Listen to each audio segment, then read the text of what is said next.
Welcome to the Model Rail Replacement Podcast, helping you get to your onward journey.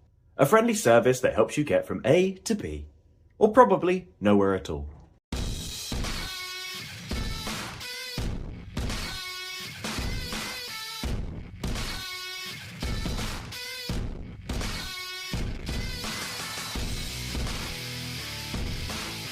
Hello and welcome to the Model Rail Replacement Podcast, or as we like to call it, MERP. This is episode 13. It's a battle episode, so as they say, 13 lucky for some.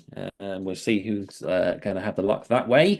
A little later in the show, today's battle will be the Southern region, so Sam's on home territory here. But of course, I haven't even introduced him yet. I am your host, James, and with me is producer and co-host Sam. Hello, Sam. How are you? I am wonderful. The sun is shining. How are you? I'm not too bad. I'm not too bad. Yeah, bit on a night shift. I've slept okay. Met up with a friend this morning. I don't know if you know him. His name's Sam. He was in the area and managed to do an exchanging of gifts. Yeah, yourself? Yeah, I met up for a coffee with James. So, aside, James and I were able to meet for a coffee this morning. So it just so happened we were able to sit down and have a little bit of a chinwag, put the worlds to rights. And yeah, there's an exchange that we've been waiting to do for quite some time. So we've exchanged gifts, which I'm very excited to get out on the layout when I get the chance. So let's talk hobby, James. What have you been up to hobby wise this week? Well, I am well past the given, self-imposed deadline of having the tracks round the room by the end of May, but I'm not that far away. Unfortunately, I came to a corner, and I think I may have explained it in the last episode, where I looked at the points and realised that I was using a second radius curve on the outside line, which was then forcing the inside to be your first radius.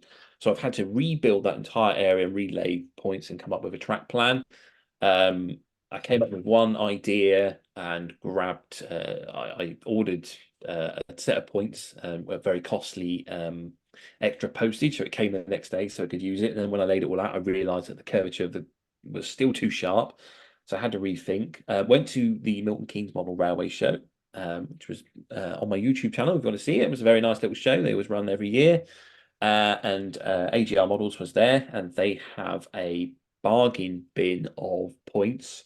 And this thing, I'm gonna have to go and have a look next time I see them at a show, because there was so many unused brand new points, code 75, code 100, and there was £6 a point or two for £10. And I was just rummaging through it, taking a few out, and managed to, yeah, I picked up four in the end for £20 of brand new points. So I was very happy with them. I was very pleased with that. So thank you very much, AGR Models. If you recognise the name, that's usually the one that Underground Eric likes to give a shout out to, because he's friends with Anthony there. And I do visit their shop every now and again. It's a nice little shop in Leighton Buzzard. Just give him a little shout out. But yeah, with that, I've come back. I've had a little play around. Unfortunately, I needed one more set track point when I redesigned it, and hadn't realised until I got back. So I've got a Hornby point in there at the moment, and I'm not confident with it, because they're not quite as robust as the Pico ones. They tend to break after a while of usage, but it will stay there until I can replace it with a Pico one. So yeah, I'm almost there. And yourself, what have you been up to? So it's just been a little bit of weathering here and there. My main thing was I got all of the point motors installed on my fiddle yard. So I've checked that they all work. So I can now say that my fiddle yard's actual build is complete until I move into the new house. The wiring has all been done and relayed back to the D-sub units I mentioned a few weeks ago. So once I get the chance, I'll be able to hook up the control panel to that, and I'll be able to check that all of them work as they should do. Now, I cut this from the last episode, but James and I talked about it. My control panel does not actually match my point layout on one of the fiddle yard lines. It basically was such a long, drawn out conversation that was already a long episode. So we decided to remove it, it didn't add value. So basically, I'm going to have a control panel that doesn't match the actual design for a little bit, but that allows me to work around the design I've made. And then when I get the chance, I'll reorder another piece of plastic to do it on. But I'm excited because that is one job done, that when I move into the new house, I can get that loaded up, ready to go, ready to start loading trains on before I then put more track around the room. So yeah. That is very exciting, isn't it? Because knowing that your fiddle yard is ready, complete, and just like it's just a component just to add on to this build of a model railway. I mean, that's got to be making it a lot more exciting. The fact that you can just, once you moved in, you've settled down, you want to start building your layout, you don't have to worry about that fiddle yard. You just immediately can go onto the scenic section, which for the old dopamine hit, that's got to be great, right? Yeah, it gives me it feels like I'm achieving something whilst I'm not in the new house. I think the only thing I have to do is I have to effectively build the frame that is going to go underneath it. But that's fine because I've already got a rough plan. But that one, I physically can't build the frame until I'm in the new house. So that I'm accepting that is something that does need to wait. But yeah, I mean, having the fiddle yards ready to go, they just need to be mounted onto a frame and supported is the only thing I need to do for them. And then I've already built the corners that go at the end of them as well. So effectively, one entire wall will be done, and it will just be a case of then adding on the front section as and when I can. So yeah, you're right. Scenic section can begin almost as soon as I'm in and hooked up. Oh, that is very cool. Excellent stuff. So that's what we've been up to this week. Shall we move on to the news? Yes. So it's also worth mentioning that whilst this is coming out to you on Monday, and James will have just been at the DEMU showcase, because of how we record and the fact that it does take time to edit an episode, it will mean that James's review of the DEMU showcase will be next week. So just bear that in mind. Whilst James has been to it on the Monday, that's not when we record. So bear that in mind. So yes, James, news. I believe there's one giant piece of news we need to address. Yes, there is. It's we talked about them. This will be the third week in a row now, and it's Accurascale's announcement. So last week we were firing guesses, shots in the dark to try and work out what would be coming. And we were miles off. I don't think either of us saw it coming really. The Accurascale Class 60. It's a bit of a controversial announcement, I think, with the model rail community. But when you read up on Accurascale's reasonings, why it's been released, why it's taken so long, etc. You have to go, well, fair enough, you've put 3 years work into it, and these things happen, I suppose. But I think there's a lot of people sort of having a go at Accurascale for duplication, but it just so happens that obviously the markets are saying what models they want, and more than one manufacturer is just answering that call right now, I suppose. But yeah, what's your thoughts on it? I think it's what's going to be the best thing that comes out of this. Let's look at it from a very positive point of view. We are going to have two of the greatest model manufacturers that we have had in the last couple of years building the same locomotive at the same time. We're not going to be comparing an older tooling of one manufacturer with a brand new one by a different one. We are going to have Cavalex, who created this beautiful Class 56 that everybody is singing and dancing and screaming about, with Accurascale, who have produced so many really, really good locos in the last couple of years, some of the most iconic ones that everyone screams and shouts about. And they're both going to be creating two amazing locos at the exact same time. That's something that we don't usually have. Sometimes we have it where we have someone who's re-releasing an old tooling at the same time as a brand new one's coming out and things like that, and that happens. But from a positive point of view, don't get me wrong, I was at Thorpe Park when the announcement happened, and I looked at it and went, huh? Like, I couldn't fathom it, because Accurascale, when they usually announce theirs are usually quite far off, whereas this one seems to be that it's actually been in production for a lot longer than anybody's anticipated. So I think that's what caught people off, is Accurascale usually have a much bigger lead time from when they announce something to when it comes out. But after Accurascale explained, this has actually been in the pipeline for quite some time. It makes a lot of sense that it just so happens two producers at almost the same time basically said, you know what the market's missing? A Class 60.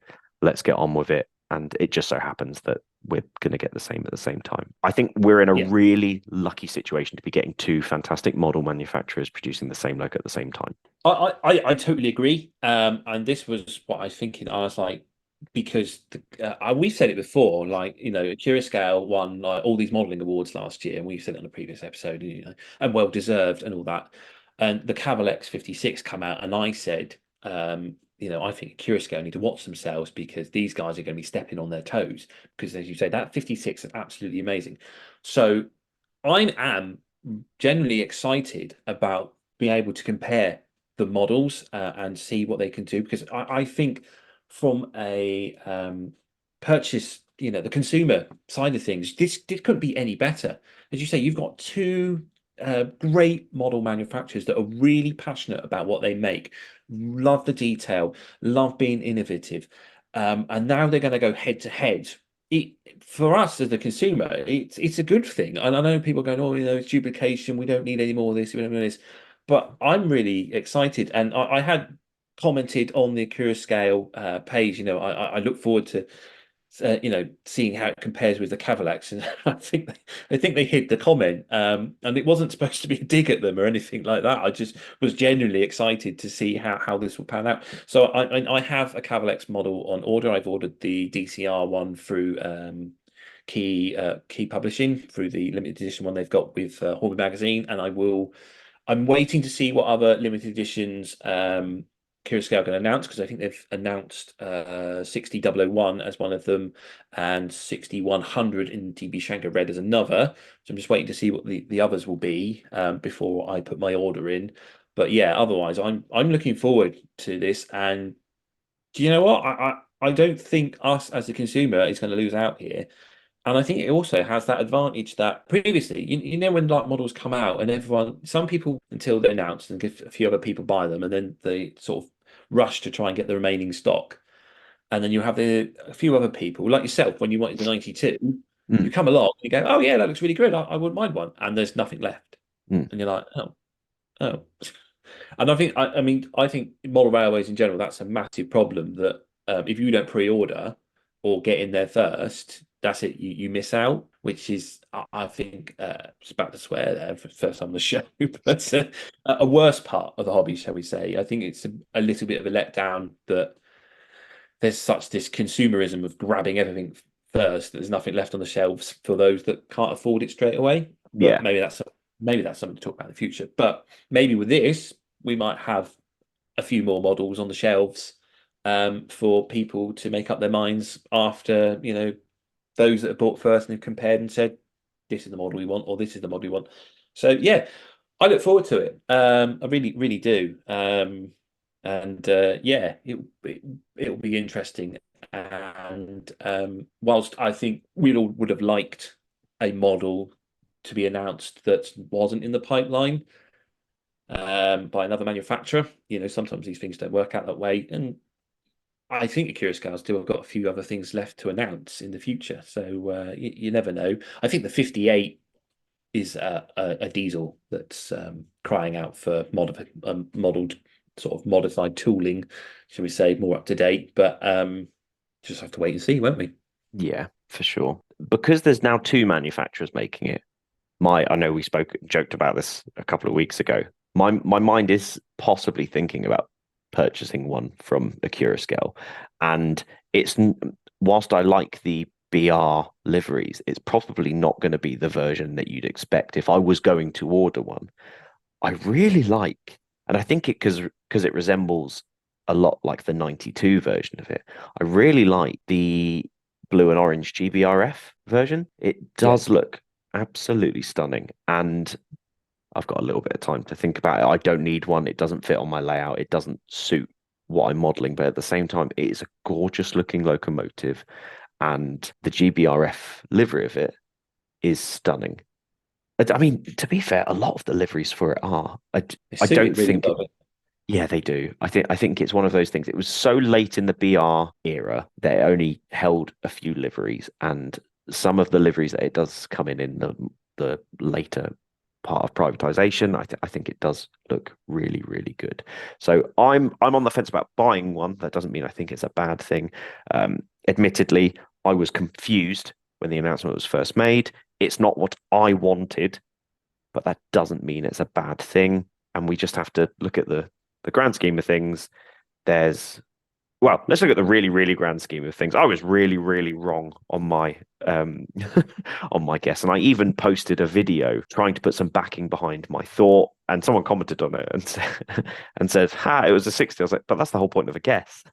I don't know what it is. Like, and I didn't delete the video because I was ashamed of myself. I just changed the caption to "I was so wrong." Yeah, like the 60 didn't even come into conversation with us. That's how much we weren't expecting it, because 2 weeks earlier we talked about how the Cavalex ones looked so beautiful and we just weren't expecting it. Yeah, exactly. You mean you already had the Cavalex in the pipeline. The Hornby, I'm led to suspect the Hornby model is still a stunning model. It's one of their best diesel locomotives. I think even comparing the Cavalex and the Curioscale to the Hornby one would be interesting to see how things have improved and developed there. But yeah, if you love a tug, no pun intended. But you're spoiled for choice now.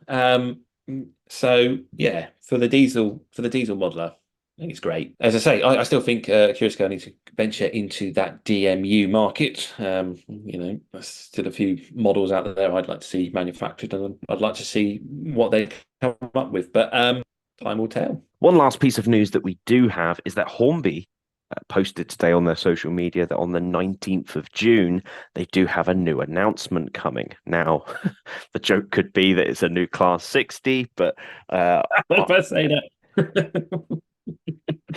Wouldn't it be great? However, I am intrigued as to what we're going to get, because this is not something that they usually do. They've said it's an announcement, so I am hoping it's something new, something that's going to shock us, and they're going to put us all in their place and say, "Here you go, here's what we've got on offer." But time will tell. So the 19th of June, so it will have been announced before next week's episode. So we will hopefully have information for you next week. So bear that in mind. Yeah, I think Hornby are moving to the same as Bachmann, with just announcing things when they're about to leave the factory sort of style, which also I think was Curioscale have decided to do as well, and that's why the Class 60 was announced so late. So this seems to be a new move by the manufacturers. I think partly the reason is because Bachmann were always so heavily criticised for announcing models, and I think like the 158 was the longest people waited for. I think it was like 9 years or something like that, and used to get hounded for it. I think they've moved into this world, and all I say is, if people don't like it, maybe they should have stopped picking on them when they used to do it the other way around, and you used to get excited and put your pre-order in and then wait for it. So we've only got ourselves to blame there. Today is a battle episode. A few weeks ago, we had our LMS battle. Sam was victorious, so as he won the battle, he was allowed to choose the theme for the next round. As you know, we are working our way through the Big Four and BR standards. Sam chose Southern. He's gone for the home turf. We did a coin flip. I won, so I have made my list. I passed it on to Sam because we don't want any duplicates in the battle. And since then, we have done battle. So we're going to take a short break, and you're going to find out who's going to reign as Southern champion.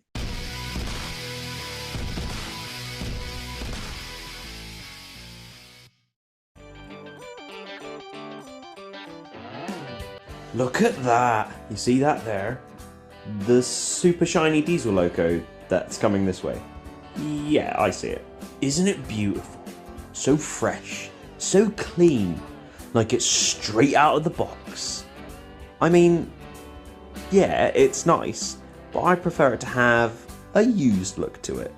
In an ideal world, that would be nice.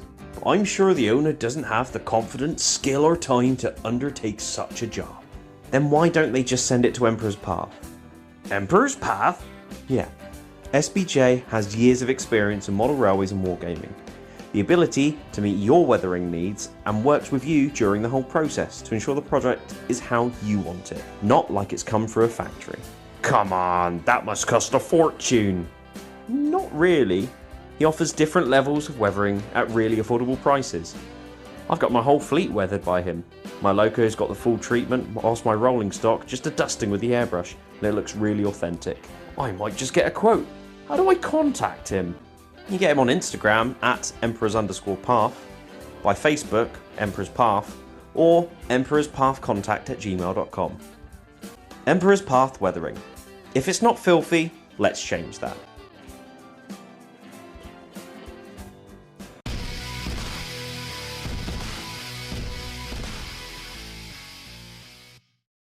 And we are back. So last time, if you remember, it was the LMS battle. And between pitching Loco against Loco, Sam came out victorious with his Black 5, finishing me in an ultimate death stroke. Now we return to Sam's home ground, the Southern region.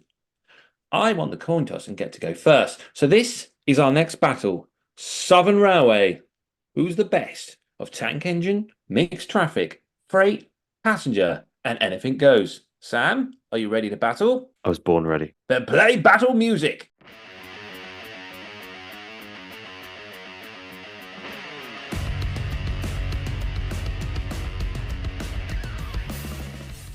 Remember the rules. The Loco has to be owned, built, or modified by the company between 1923 and 1948. Anything outside this time frame is not counted. So in this case, the rebuilt Merchant Navy, Battle of Britain / West Country class will not be counted, only their air-smoothed originals. Other rules include it has to be modelled in ready to run in at least one gauge. And it doesn't have to be steam. All traction is included. First round is the tank engine. So Sam, you won last time. You get to go first. What's your choice? Okay, so we have to remember, people at home, James has picked all of his before me. So I can't do the same as James. But because I won, I'm going first. I'm coming at you with the Adams O2 tank engine. A little bit of information for you. It was built in 1889 to 1896 for the London South West Railway. It was designed by William Adams, and the wheel configuration is a 044 tank engine. There were around 60 built, produced originally in 00 by DJ models and Kerno models, and re-released by Effie. These locos were designed for the LSWR to take on the increasing commuter traffic with a combination of power, compactness, and small wheels to make the required acceleration. These locos were the last steam engines to work on the Isle of Wight. James, what have you picked? Okay, so as you say, I got to choose the list first, and the rules are that we have no duplicates, so we can't have, in this case, no 2 against no 2, but I didn't go for the O2. I went for the classic, and I did think about others because there's a lot of other tank engines out there. The BT Well tank, the Adams Radial, the M7, some great tank engines in the Southern Range, but it's got to be the classic. It's the A1 or A1X, also known as the Terrier. Built between 1872 to 1880 for the London, Brighton and South Coast Railway. Designed by William Stradley with a wheelbase of 060, there was 50 built with 17 rebuilt to an A1X profile. In ready to run, they've been around for a number of years and are available in N gauge by Daypole, in 00 gauge by Hornby, or going back, Daypole originally, and then again a re-release with Daypole in conjunction with Rails of Sheffield in 00 gauge. And one more gauge for this one is O gauge, and that's Daypole again. So they are very well covered in the ready-to-run range. They're known as Terriers for the distinct bark of the exhaust beat. They were designed to haul commuter trains on the heavily congested commuter lines south of London. They were known to reach up to 60 miles per hour. The class were displaced to other duties on branch lines, the Isle of Wight, Hayling Island, shunting, or sold to other operators. 5 went to Scotland to work in the US Navy's North Sea Mine Barrage Mine Lane project. Some were rebuilt into the A1X with new boilers and other alterations. So successful that they lasted until 1963, with 10 reaching preservation. Yeah, I think you lost in that one, to be honest. Let's be really, really honest. If I didn't have access, if I picked first, I would have picked the Terrier. There's no qualms about it. I do like the Southern tank engines, and I feel like the tank engine so far, I fold at a tank engine. And one of the main reasons is the Terrier has a really special place in my heart, because in the Middleton Press books, there's a photo of the Terrier Leadenhall, however you want to pronounce it, and it used to run the Southsea East branch line in Portsmouth, and there's a beautiful photo of it. Those of you who don't know, the Southsea East branch line used to be a station that went from Fratton and went down towards Southsea, and was effectively a commuter / holiday destination railway, and it ran for a very little bit of time. And as an homage to it, nowadays there's sort of like a little cul-de-sac where they've painted a giant Terrier on the wall. It was the first steam locomotive that I purchased in my current iteration of doing model railways, so I fold at this one, James. I'm really sorry. I don't have a fight for you on this one. The Adams O2 is really, really nice, but the Terrier is just, Yeah, it's the such an Adams iconic. is a lovely, lovely looking locomotive. It's absolutely stunning, and I can see why Kerno went out of their way to have it made as a special commission for their shop. It's definitely got that look, and the fact that it's an Isle of Wight loco, has that appeal. And I think there's a lot of appeal for people to do Isle of Wight modelling. But as you said, the Terrier, even by giving the ready to run example, show how versatile and useful it is in the model railway world to modelers, because you can build a small layout with that loco, a small shunting layout. I've seen people model the Hayling branch, where the bridge or the station. Like I say, or freshwater on the Isle of Wight. I've seen that layout with just terriers working on it, because it's so small and versatile. It doesn't look out of place on a smaller layout, and I think that's probably where its appeal comes from. It also is a lovely looking loco with that very Victorian look about it. It's probably where its appeal comes from. So yeah, it was an unfair fight, I think, to be honest, to put that forward. I think I could have saved that for the anything goes round, and I think that would have had a good chance of winning. Yeah, I think it's definitely. I probably should have done that just to make things a bit more interesting. But maybe that's something to consider for the future and other battles. Maybe. It's also one of those iconic engines that a lot of people, for the first time, will have seen it in the Thomas the Tank Engine series as Stepney, which for a lot of people is where a lot of the love of, especially steam era locomotives, come from. They see it as a particular character in the TV show or in the books, and it definitely goes across to the real world, where people will buy particular locos because it represents a big part of their childhood. I will say also that the Terrier, I think, comes in the most different liveries amongst Southern tank engines. There's so many different liveries for it. There's even a Great Western livery version that Hornby produced as well. Whether that's fictional or not, I'm not entirely sure. But it is a real livery. It's, okay.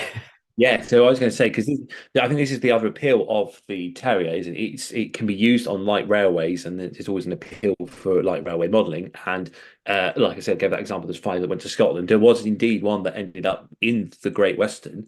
It was part of the Portishead branch line that then got merged into the Great Western, and that's how the Great Western ended up owning that Terrier. There is also an Isle of Wight steam railway pack that you can also get for it as well. But yeah, it comes in so many different liveries. I think I'd argue it's one of those locos that has the most liveries available in a ready to run form as well. Yeah, definitely, and it's a lot of appealing liveries. Although you could argue that that would be cheating, because it should be between 1923 and 1948, and I think most of them are just black with Southern written on the side, but sunshine lettering on it still looks lovely. It does. And I suspect there was probably a few heritage livery repaints. I have a feeling like the Brighton Works loco may have been kept the London Brighton South Coast engineering colours, or that could be in BR days. I'd have to double check on that one, but I do have a feeling that they were sort of that sort of retro livery like we see nowadays with the diesels and the old BR liveries. So we say the Terrier's the winner of that one then. Yeah, not even a question. Sorry, Adams O2 fans. Like I had no fight in me in that one. When I saw James's list, I was like, well, I'm going to have to pick the next one that I like, but I don't have the fight in me. But there we go. We'll call that one the winner of Tank Engine 2, the Terrier, and we'll move on to round 2.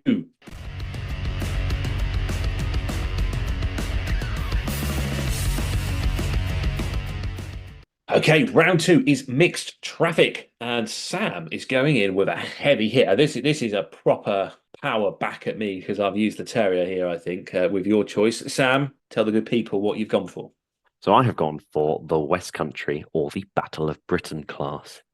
Built in 1945 to 1951, it was designed by Oliver Bulleid. The wheel configuration is a 460. There are 110 built, and it is available in ready-to-run form in N-Gauge by Graham Farish and Dapol, and also in 00 by Hornby and Wren. Designed to be the little sister of the Merchant Navy, their lighter weight made them ideal for the Kent coast and southwest England. Designed for mixed traffic, they were named after the West Country resorts and RAF subjects associated with the Battle of Britain.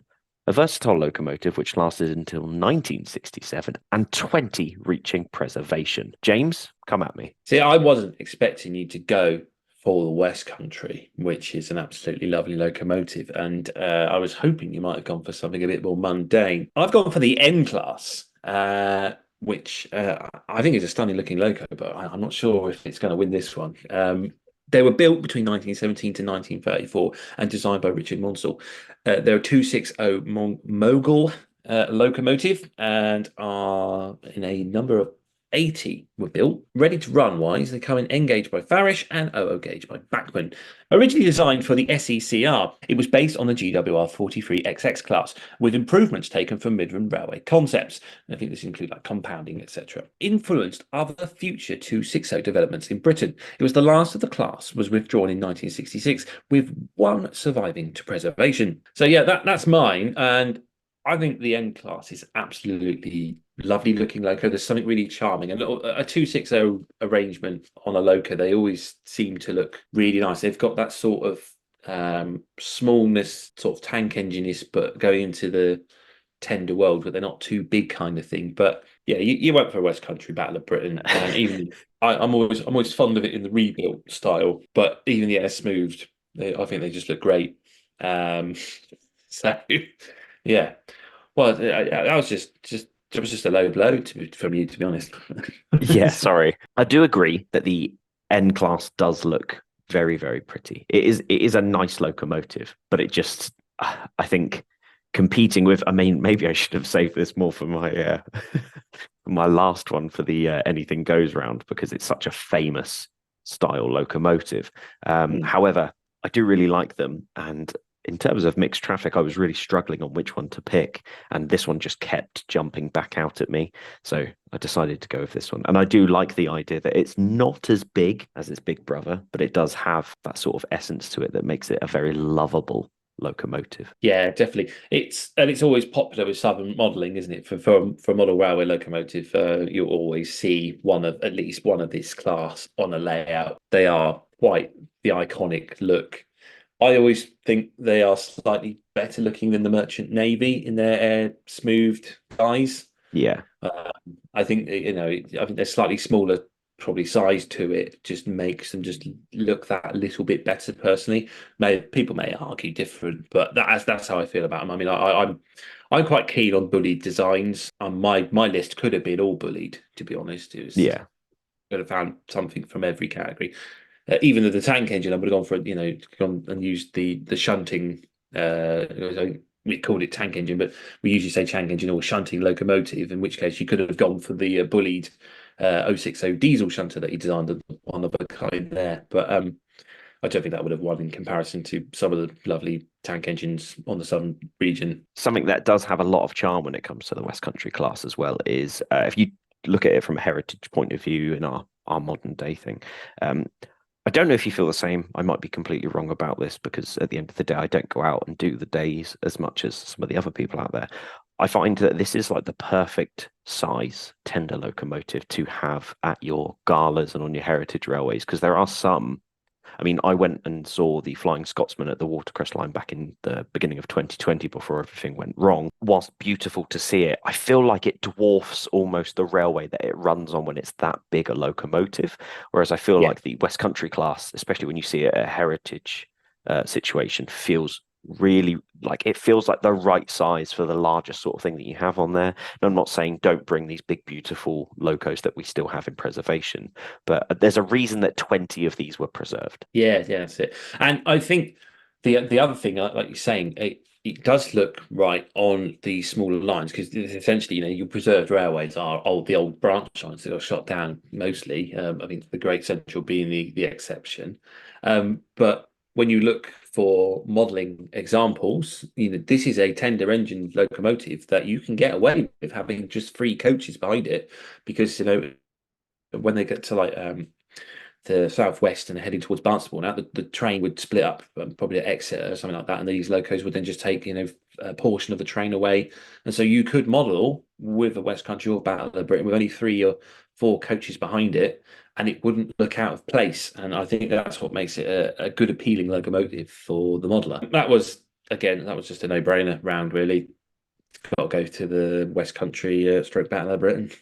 It's really good because we're keeping up that facade that you and I have organised this, so it will be right up until the last minute. It will be even keel on it. We have added a new rule, haven't we, for later on, just in case things did go a bit south for someone, Yeah. to make things exciting. So, cool. Right then, that's round 2, the mixed traffic locomotive winner there, West Country stroke Battle of Britain. We move on to round 3.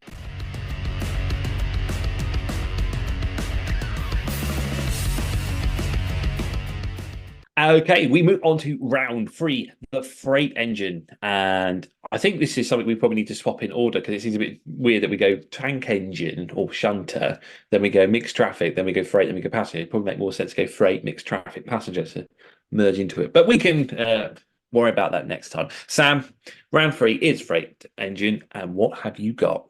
Okay. So I've gone for the Q1. Built in 1942 and designed by Oliver Bulleid. You're seeing a theme here. The wheel configuration is an 060. There were 40 of them built, and it's available in ready to run in N gauge by Dapol and 00 gauge by Hornby.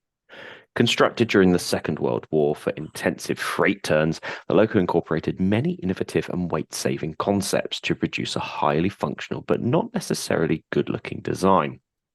The class lasted in service until 1966. The first of the class is preserved in the National Railway Museum. What have you gone for? So I was also tempted with the Q1. It's an unusual looking locomotive. However, I think, and I've just gone for looks here. It's all about the looks. Remember that, kids. When you're looking for a partner, it's all about the looks. And so I've gone for the much more beautiful looking S15. So these were built between 1920 to 1936. The designer was originally Richard Urey, and then the loco was modified by Richard Monsell. The wheel arrangement is a 460, and there were 45 built in total. And this is only available and ready run by 00 gauge Hornby.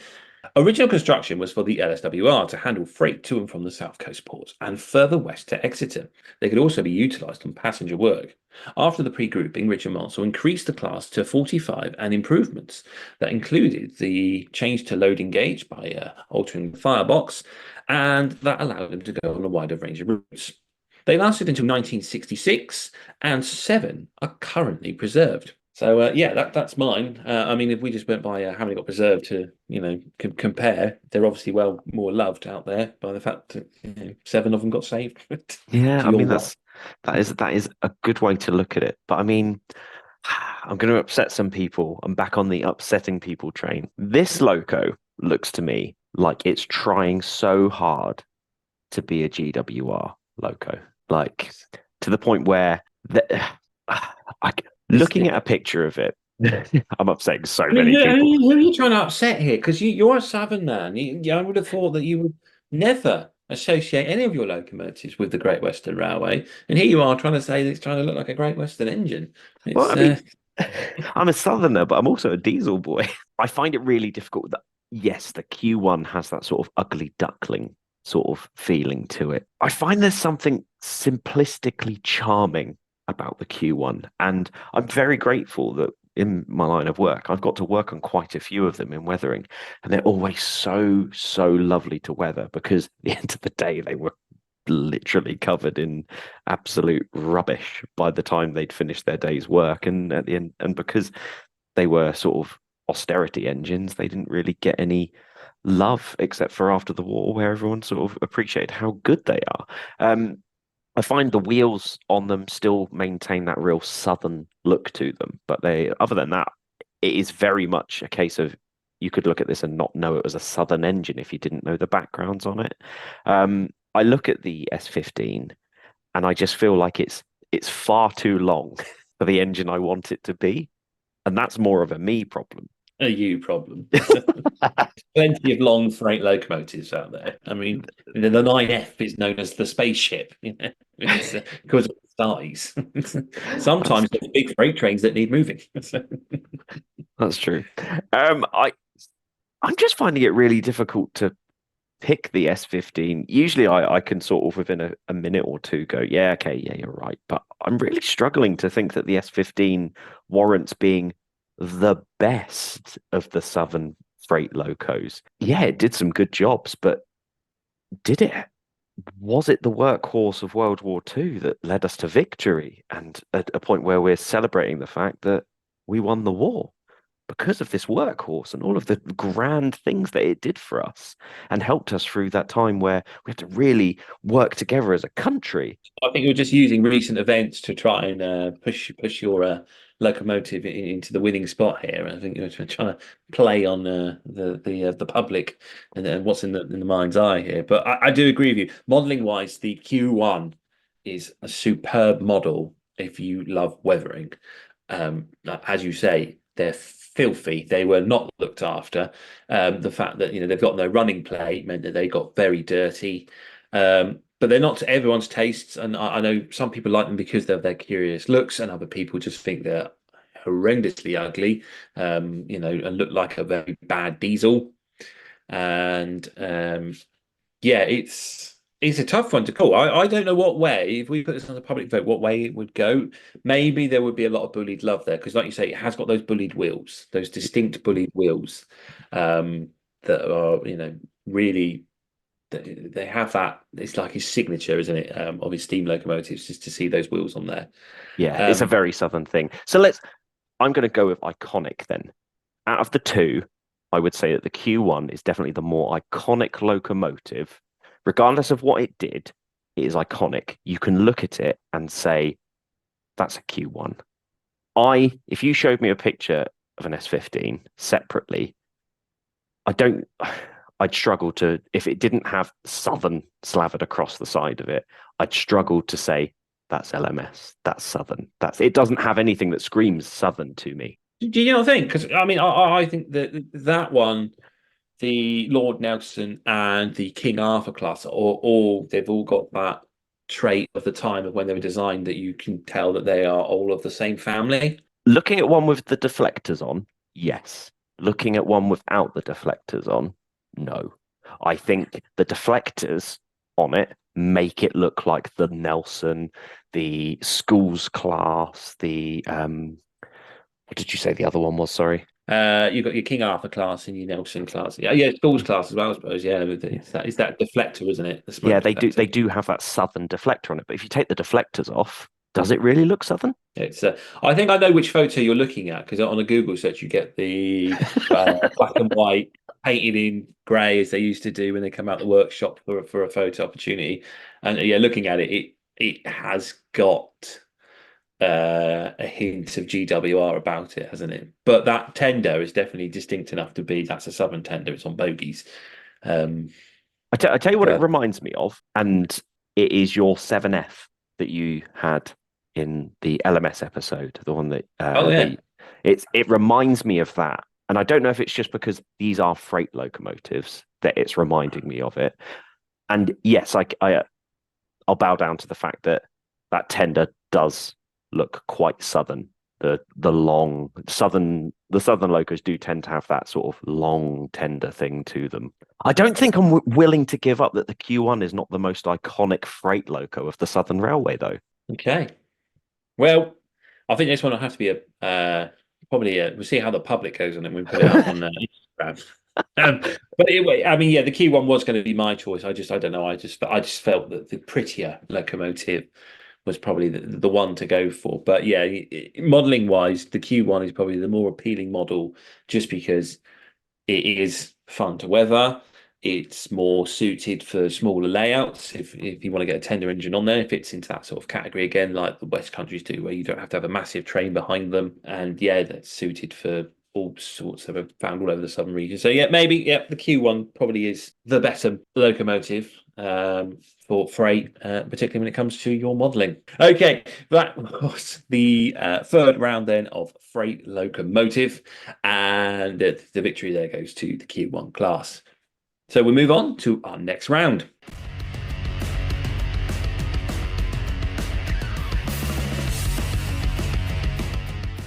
So yeah, we move on from the workhorses of the freight to the more glamorous locomotives of passenger. Sam, What have you gone for? I've gone for the schools class, or the distinction V class. Built in 1930 to 1935, designed by Richard Mansell, the wheel configuration is a 440. 49 were built, and it comes in a ready-to-run model in O gauge by Dapol and double O gauge by Hornby. A cut-down version of the Lord Nelson class, but components incorporated from the King Arthur class. The last loco in Britain to be built as a 440, but it was the most powerful 440 loco in Europe. Named after public schools, and thus a more commonly used name as the schools class, it was used on express passenger and semi-fast services, and had a loading gauge which allowed them on the more restricted routes, such as Tonbridge to Hastings.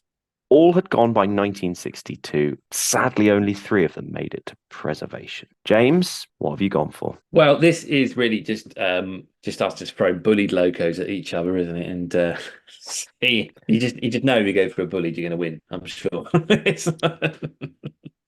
And I've gone for the heavy hitter. I think I could have easily gone for the West Country Battle Britain class as well, but I've gone for the original. And that is the Merchant Navy in its streamlined form, or as it was known on its release, the 21C1 class.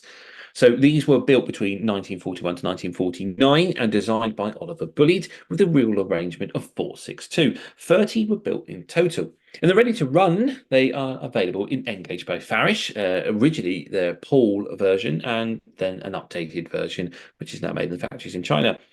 OO gauge originally would have seen a Triang version, with a more modern version bought by Hornby. So first things first, let's get the elephant out of the room for this, because I know it's a passenger round, and a lot of people could say, well, actually, this one doesn't count because due to the wartime restrictions, the only reason that these were built was under the condition that they were a mixed traffic locomotive, or that's how Oliver Bulleid sold it to the, I think, the War Office, or where he needed to get the approval from to get these built. But they were quite clearly designed for passenger work, because by that point, there was a lot of older locomotives that were very worn out. The Southern Railway needed newer passenger locomotives. And so that's why I'm saying it's going in the passenger category, because we all know that his intention was for a passenger loco. They were never meant for freight. And look at them.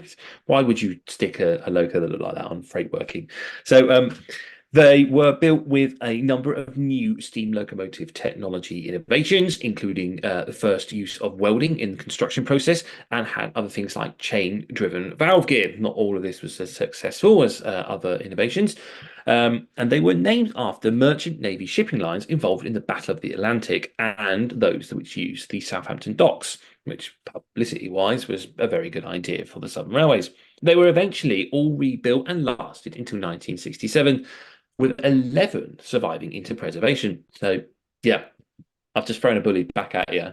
And, I think I'd be a massive hypocrite to sit here and say to you that the schools class was better than the Merchant Navy. I picked the schools class not because I think it's the best. I have a much greater emotional attachment to the schools class than I do to the Merchant Navy, but I don't think it is the better of the two. Let's clear that. I agree with you. This is definitely designed as a passenger locomotive, so I have no qualms with it being in this particular category. I will say the reason I picked the schools class is it is the first locomotive I got to ride behind as a dad. It was my present for Father's Day that I got to go on the Father's Day special on the Watercress line, and this was the locomotive pulling it.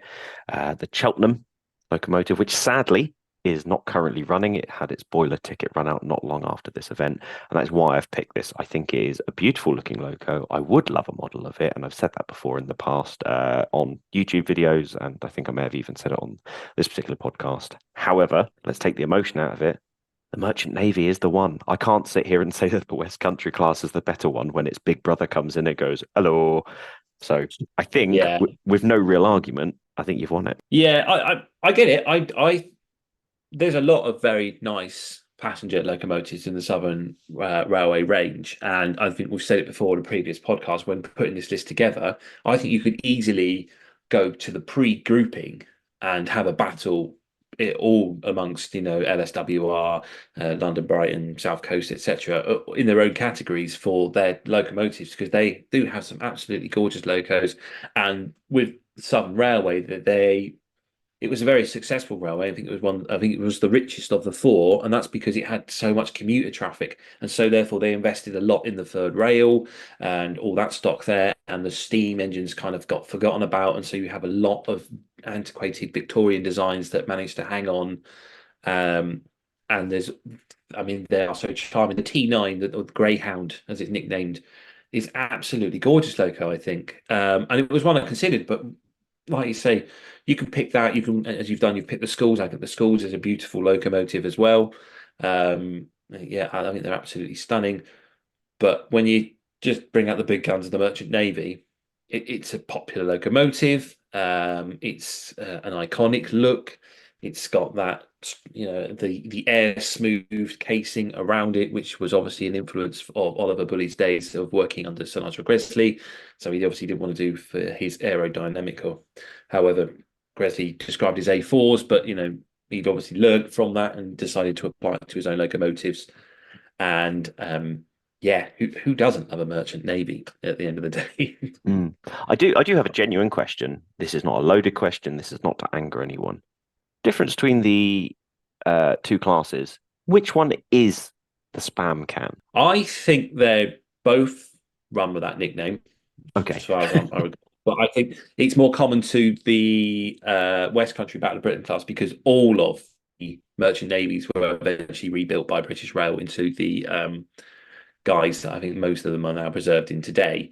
All that air smooth casing was removed, etc., and the chain driven valve gear was replaced. But some of the West Country's Battle of Britons were not modified, and so I think the spam can nickname stuck to them just because they lasted in their original guise up until 1967 when they were withdrawn. Okay, brilliant. Thank you. I just wanted a clarification on it, because I look at the two of them and I'm like it's just a bigger one, and I genuinely didn't know the distinction of which one was actually the spam can, because they are almost identical in the fact that one is just slightly bigger with a bigger wheel set on it, sort of thing. And both absolutely beautiful locos. I just wanted to know which one had the nickname. So I think it would work for both. But yeah, I think it's more associated with, as I say, the West Country class, just because they kept their air smooth casing. So yes, congratulations. You do definitely win that one. Right then. Does that put us at 2 each, or am I 3-1? No, that is 2 each. 2-2. It's like we set it up again, but we haven't. And as I said earlier, we had brought in a new rule just in case things went south for one of the players. Anyone who's listened to the LMS battle would know that we now take a pause in the game for the bonus round, which we like to call "It Isn't Ready to Run, but I'd like to see it anyway." And this is where we pick a locomotive which is not currently available in ready to run form and put a reason forward of why we think that locomotive should be available in ready to run. Now, what we had done is we've added a new rule, and it won't be needed today because we are currently on level pegging, but the new rule is called the gamble. So if one of the players is losing badly, say 3-1 or even 4-0, they can gamble with their "I wish you could have that in ready to run" locomotive to even the score and to go into the final as dead heat. However, there's no need for the gamble today. We are already on level pegging, so this is just a bonus round for fun. Sam, what have you gone for? I have gone for the W class. So, built in 1930 to 1936, designed by Richard Munsell. The wheel configuration is a 264 tank engine. 15 were built. A 3-cylinder tank engine intended for short distance intercompany regional freight transfers in London, withdrawn in 1964, but all of them were scrapped. This is going to be one of those ones where if you don't know what this is, you'll be like, Sam, why? Why have you done this? I think this should be made simply because it's such a weird Southern loco. Now, I've already said to James there's certain locos in this list that don't necessarily remind me of a Southern loco, and I'd be a hypocrite to sit here and pretend that this wasn't that same situation. You can look at the W class, and all it reminds me of is a BR standard 3MT or maybe the Iver 2MT and stuff like that. It doesn't necessarily scream Southern when you look at it. And I think it almost has that image of, it's got that BR standard feel to it, it's got the Ivot feel to it, but it's also got this bullish, bulky look of the American USA tank engine. And I think it's the closest thing where they've sort of tried to amalgamate the two designs together. It's weird. It's not necessarily quintessential Southern, but it does look nice. James, what have you got? I would say, I mean, your locomotive is an unusual choice. And in some of the photos, it looks damn ugly, if I'm honest. And in some of it, it's got a little bit of charm. I wasn't aware of the W class. I originally, when I read it, I was thinking of the Z class, which I think was more commonly seen around Exeter way. And I think the Z class is a very nice looking locomotive. And regards to Southern, their big tank engines, I think there was a few incidents involving large tank engines, and I think they eventually had a policy of not having large tanks. So it's quite unusual to see large tank locomotives in the Southern region. I've gone for the H15 class. So these were built in two batches, the first in 1914, and then the following batch was 1924, with the last one being completed in 1925.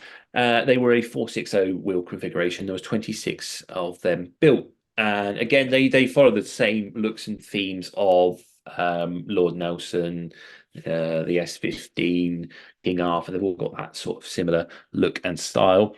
So they were built for the London South Western Railway as mixed traffic locomotive and were given the nickname of a junior King Arthur. They were very capable of handling heavy trains and were used for fast freights. And particularly, they were familiar around Oakhampton in Devon, hauling the stone trains around there. And these locos lasted until 1961, but unfortunately all were scrapped. So I think it's quite, again, a good-looking locomotive. I've gone for the looks, been very vain in this battle. And when it comes to ready to run, I think it's, the Glamour engines always seem to sell well, I think. And I think that would be a good locomotive for manufacturers to make. And if I recall, I think it's quite popular in, I know when RM Webb used to run and BRM magazine used to run their poll of wish list. I don't think they've done it in a while. I haven't seen a wish list poll in some time, but I think it was always quite a popular one that was just never got made. So that's why I've gone for that. Just because I think the public would be behind me there. Yeah, I don't think you'd be wrong, to be honest, in terms of something that we'd like in a ready-to-run model. I think it's got enough looks that it has with locos in its family, certain locos from other families. What I really like about the tender on it is, depending on which picture you look at, it has that bare wheels tender, which is such a weird and interesting view. Oh yeah. It's kind of like the we always go back to Thomas here, but it's like the tender wheels on the Thomas models on the TV series. They always sort of bare and exposed like that. You never had the axle box covering. Yeah, and I think it's such an iconic looking loco. And once again, you can get pictures of it with or without the smoke deflectors, which is I value the smoke deflectors as very much a quintessential Southern loco thing. I think that's what makes them feel Southern to me. And I will say it looks much better with the smoke deflectors on it than it does without. But I'd actually say it does look good without the smoke deflectors. It's just that the smoke deflectors, that nice little accessory, it's the hat that it needs to really pull the outfit together. So I'd say, whilst I've picked something weird and wonderful, I think yours would be a much better. Yeah, I think yours, as I say, sometimes it looks a bit brutal, but other times it doesn't look too bad. But I think that limitation of it just being a London-based loco will always make it difficult to put forward for a ready to run because it's had such a limited scope, whereas this one was a bit more widespread. But that was our ready to run wish list battle, I suppose. So are we going with a H15 on that one? Yeah, let's go with H15. H15. H15 is the winner of the round that doesn't matter because we didn't gamble. Cool. Right then, it's coming to the end of the battle, and it's our final round. If you listen to the LMS battle, which hopefully you have, and if you haven't, go back and listen to it. Not right now. Listen to the end of this one, then go back. We have our Anything Goes round, so we're going to move on to that.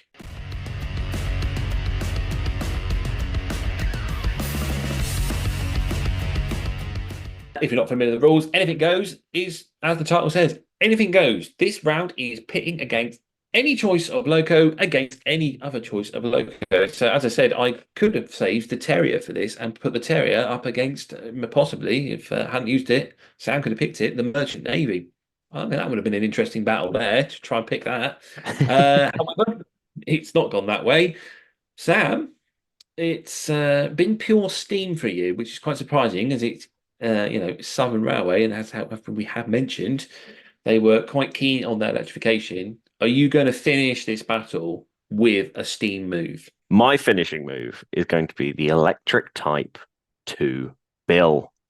If you're not familiar with it, it was built in 1935 to 1938, designed by the Southern Railway with no credited designer. The wheel configuration is a Bobo configuration, which means that it is 2 axles per bogie. There are 152 sets built, and it's available in the ready-to-run range by Hornby in 00. Designated 2 bill by the Southern Railway during the 1930s to work long-distance semi-fast services on the newly electrified lines from London to Eastbourne, Portsmouth and Reading. It survived long enough to be given the BR Tops classification of 401. Withdrawn in 1971 with 1 set preserved at the National Rail Museum. That's mine, James. What have you got? I thought of doing what you did with the Black 5 and using a bullied, but then I thought that's it's a trusty strong choice, but I'm going to go with, and he won the Battle of Waterloo, and I think the locomotive named after him can win this battle. I've gone for the Lord Nelson class. So these were built between 1926 to 1929. They were Richard Monsell designed, 460, and 16 were built. They are available in OO gauge, originally by Bachmann. I think they came out in 1992 or 1993. I remember that. I remember my dad getting one. It was an iconic loco model to have. It was really impressive back then. And then reproduced by Hornby later in a much more detailed version. So these locomotives were intended for the continental boat trains between London, Victoria and Dover, but were later used for the express works to the southwest. They were the most powerful of the Southern 460 designs, although I don't believe they were the most successful. And they were all named after famous admirals. So they were kept with BR until 1962, and one has remained into preservation, which I believe is the original Lord Nelson itself, and can be seen running mainline tours when it's in boiler ticket. So that's my choice there. And yeah, as I say, I remember that Bachmann model. I remember my dad getting that Bachmann model, and I used to run it all the time. I thought it was absolutely lovely. And it was the first time, because I don't think my dad had got a Southern engine before. It was the first one that had those bogies on the tender. I'd never seen that before. I was fascinated by it and the size of it and just the looks of it. So that's really what has drawn me to this. And as it is a model railway battle, it's like, it's got to be that one. And that's my reason for picking for it. And I can see why you've gone for the 2 bill. It's third rail, it's electrification, but I think they look ugly. So I think they look ugly too. I think they look horrific. However, I feel that they are also one of the biggest building blocks for the passenger services that work on the south coast. And I think that if we didn't have those to start off the trend of converting coaches to electric units, I think where would we be now? However, I see these as effectively 2 coaches. If you don't know your electric units, you don't know your multiple units, you just see it as 2 coaches with a really ugly end on either end of it. If you didn't know that the colour scheme was Southern in its initial form, you might just think it was a British Railways thing. And to be fair, you can see it as a British Railways thing. I just can't go up against a Lord Nelson. I felt like I needed to put some third rail electric units in because that is Southern. That is quintessential Southern to me. Is we were the first to get the third rail, and it was such a success that it effectively made it so that we could have all of these third rail units that are now still being used to this day. However, the Lord Nelson, it's also a Southern thing. It is a we have picked 2 massive Southern things here, which both of them scream Southern in their own right. I feel that obviously you picked the diesel railcar unit in our previous battle, but that was sort of like a ready-to-run model. This is iconic because of what it brought to the railways, but then that also leads to the fact of it effectively killed off the steam era to a certain degree. I mean, diesel units were going to be coming in, but these were a lot cheaper to make and run than the diesel units. And I'm looking at a picture of the two bill, and I'm looking at a picture of the Lord Nelson, and the Lord Nelson in that beautiful southern green. It just wins, man. Let's be really honest. I did it. I did it for my people to pick the two bill. I did it for the votes. I did it for the politics. I knew you'd go for some form of third rail electric. I knew you knew you wouldn't let it lie. I was surprised that you saved it for the Anything Goes round. I thought it may come up in passenger. Yeah, I saw it was like that. I was like, that's a brave choice.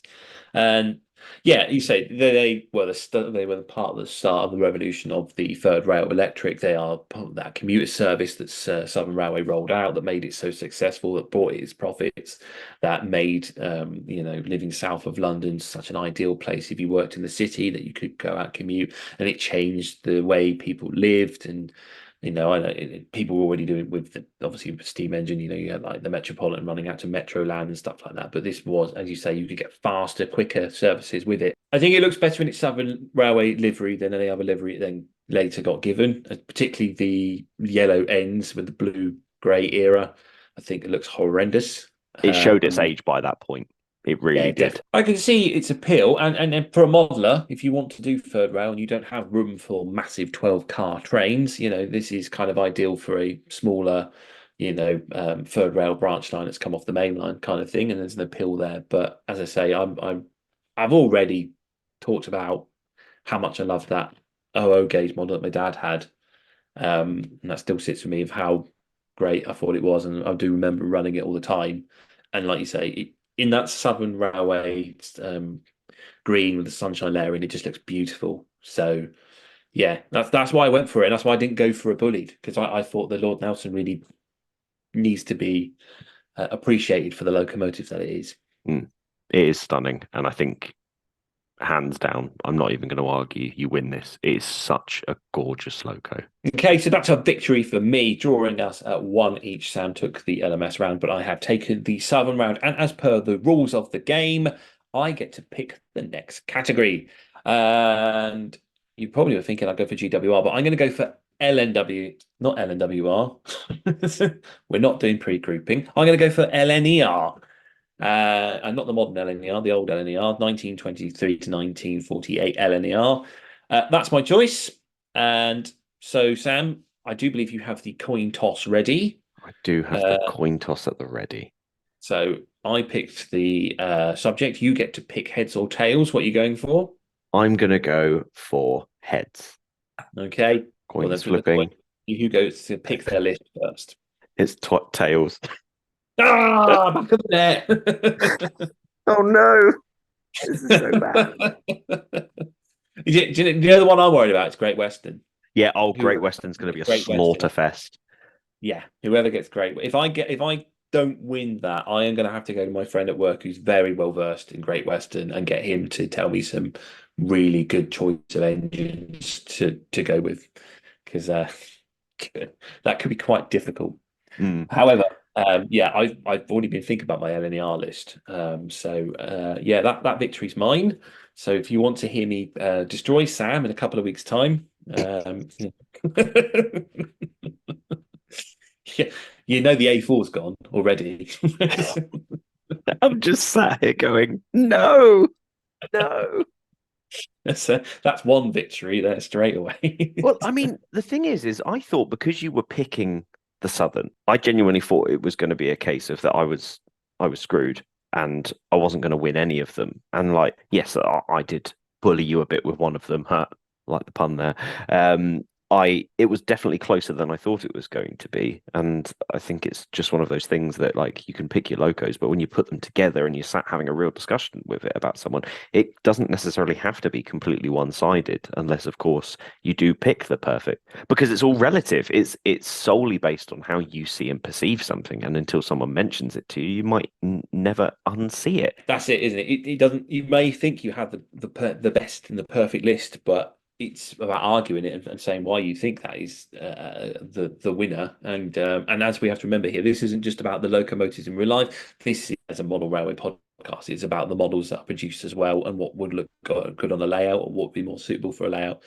So yeah, sometimes something might look really good in real life, but it's not very good for your layout. I think if you went with a Garrett, it's for LMS freight engine, you'd struggle to have a win in the fact that it's not a very useful model unless you've got a very big layout. So it all depends on these things.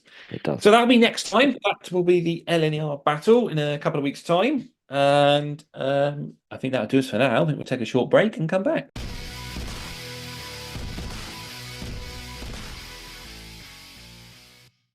This world we live in is a wondrous and fascinating place. We stand on the brink of greatness and a chance to make a real difference in this world.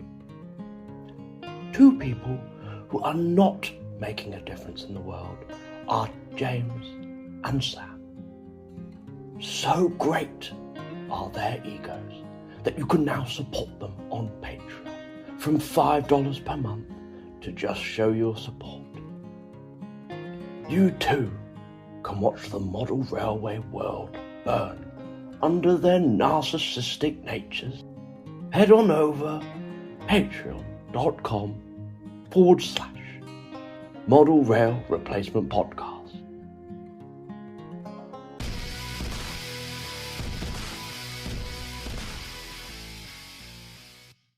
And we are back. So yeah, that was our Southern Railway battle. I have come out victorious, and as we say, we will next do battle over the LNER. But we like to get you involved, so don't forget that we have an Instagram account, and so for the week we will be putting up polls and votes so that you can see who was right, if you agree what we've gone for, or if you think we were completely wrong. So I think last time we made all the right choices except on passenger locomotive, in which the public voted the Royal Scot over the Jubilee. So it'd be interesting to see, I think in particular, the Q1 S15 argument, see how that one pans out. Yeah, agreed. But yeah, it's look out for that on Instagram. And as we say, in the future, we will then put all the locomotives out for you to pick the regional champions to go head to head in one final big battle. Okay, so it's the end of the show, and we usually have our usual social media shout outs. So Sam, what have you got for us this week? So this week I have got a channel that has gone from strength to strength very, very quickly. I first found this channel during COVID, and I found it a very informative channel. And whilst it's not a type of, it is modelled on a heritage railway, I remember first discovering the channel based on the fact that they gave a really ingenious way to do uncoupling, because I was building a shunting puzzle when I first started got back into the hobby.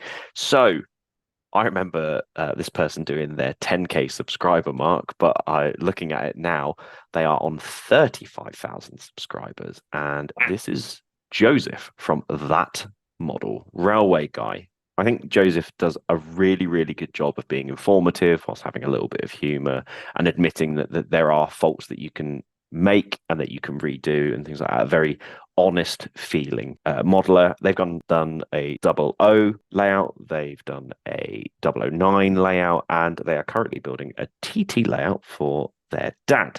So if you haven't had a chance, go over and check out Joseph's stuff, because I think it is fantastic. Yeah, definitely. Yeah, I like Joseph. I've met him before. I've had a chat with him. I mean, he was always commenting on my 009, and I know he was very kind to say there was a few things I've done. I think he took his influence for his own, which is always nice to know. But yeah, it's a great channel. I do enjoy watching it. It's very pleasant.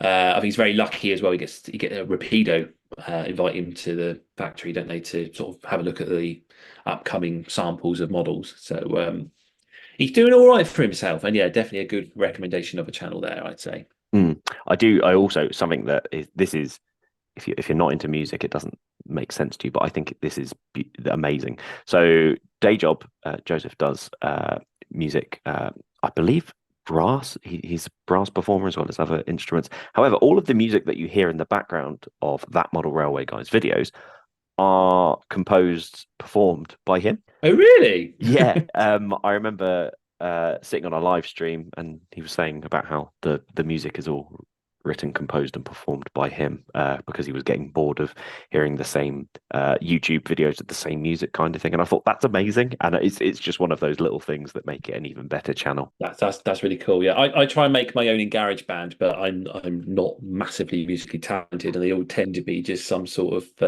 I don't know, action movie style heavy dance track. Cool. Oh wow, I didn't know you did that. That's very cool. So that's what I've got, James. What have you got for us today? So I have Cecil Carlisle 68. This is an N-Gage layout that originally started as a Steam era layout. It was very nice. It's a very good looking layout. As I say, it's N-Gage. And then the owner has decided that he has going to sell all his stock and buy modern era, and he has flipped it, and he's gone right into the future up to the present day, and he's now gradually adapting and changing the layout from its Steam era days to its modern era days. So it's quite interesting to see the progress of changing that layout, modifying it, altering what was there, what would no longer be there. Yeah, so it's Cecil Carlisle 68, only 1.44k subscribers.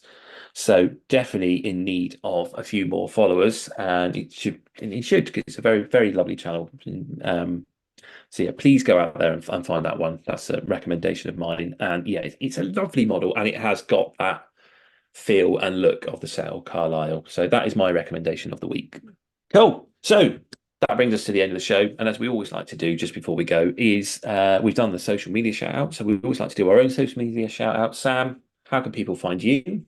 You can get hold of me on Instagram at Emperors_Path. You can find me on YouTube at Emperors Path. You can also find me on Facebook at Emperors Path. James, how about yourself? Well, if you want to find me, I am Weston Sigelman on Instagram, YouTube, or Weston Sigelman at Outlook.com. But don't forget that we have a shared Instagram account of the Model Rail Replacement Podcast. If you go there, as you say, you can get involved with our voting for the Southern Battle. And also, we have some Model Rail Replacement podcasts. And if you keep an eye out, we will probably be giving a few away to some lucky winners. So keep an eye out for that. In the meantime, if you want to contact us, it's Model Rail RP, that's Romeo Papa at outlook.com. Anything you want us to shout out about, any queries, etc., please don't hesitate to contact us. And apart from that, all I'm going to say is that hopefully we've been entertaining, informative, and have replaced your model railway, if only just for a little bit. I've been James, and with me has been Sam. Good night.